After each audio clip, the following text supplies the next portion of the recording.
love, samahan niyo nga ako sa mga ganap ko today. Bago nga lahat, pumunta nga ako muna sa grocery store para bilhin nga yung mga kailangan ko.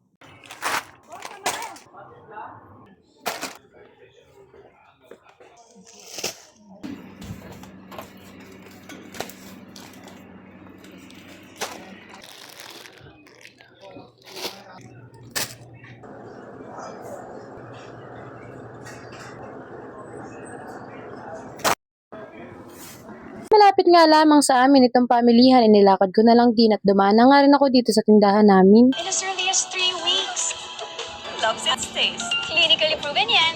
Uwi na nga rin ako sa bahay para makakain na nga rin ako. Dahil wala pa nga rin akong buko sa isa naming tindahan, ito na nga't gawain bahay nga muna ang aking haharapin.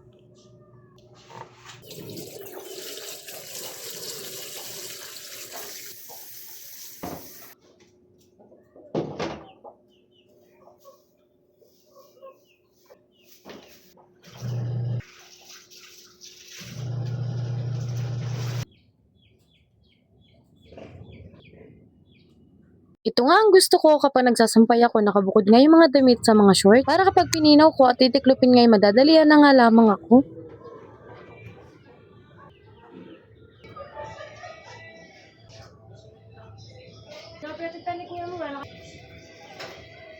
At nang makayari nga ako mga love sa aking labahin sa labas, ito namang mga gawain ko nga sa loob ng bahay ang aking hinarap.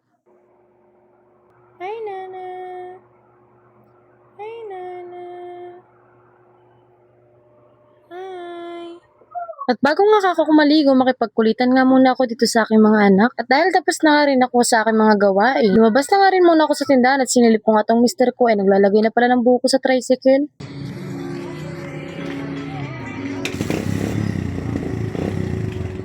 Kauntian laman nga itong dala namin buko at magdadala na lang ulit kapag kailangan. Kasama na nga rin namin ni Den, itong ang pinsan namin na sa Ate Irene at si Milay. At dahil nasa kalating oras ng halos ang tinakbo, ito na nga at nakating na nga rin kami dito nga sa Palar. Andito nga lang isa naming pwesto sa may palengke at ito na nga at binuksan na nga ni Den, ito nga aming tindahan.